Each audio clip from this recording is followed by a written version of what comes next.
இது ETV பாரத் தமிழ்நாடு. நீங்கள் பார்த்துக் கொண்டிருப்பது நியூஸ் டைம். கிராண்ட் மாஸ்டர் குகேஷிற்கு 75 லட்சம் ரூபாய்க்கான காசோலையை வழங்கினார் முதலமைச்சர் மு.க.ஸ்டாலின். தமிழ்நாடு அரசு விளையாட்டு வீரர்களை பல்வேறு வகையில் ஊக்கப்படுத்தி வருவதாக குகேஷ் பேச்சு. விளையாட்டு ஆணையம் நடத்தும் கோடைக்கால பயிற்சி முகாமிற்கு கட்டணம் வசூலிப்பது கண்டிக்கத்தக்கது. விளையாட்டு ஆர்வலர்களை கொந்தளிக்க செய்துள்ளதாகவும் எடப்பாடி பழனிசாமி கண்டனம். கண்காணிப்பு கேமராக்கள் செயலிழந்து இருந்தாலும் பாதுகாப்பில் எந்த குறைபாடும் இல்லை. நீலகிரி ஸ்ட்ராங் ரூம் விவகாரத்தில் ஆட்சியர் அருணா விளக்கம்.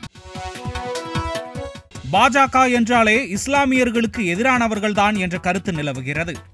மே 9ஆம் தேதி மறைந்த கேப்டன் விஜயகாந்துக்கு பத்மபூஷன் விருது வழங்குவதாகவும் பிரேமலதா விஜயகாந்த் தெரிவிப்பு. எந்த காரணமும் சொல்லாமல் 24 மணி நேரமும் தேர்தல் ஆணையம் கண்காணிக்க வேண்டும்.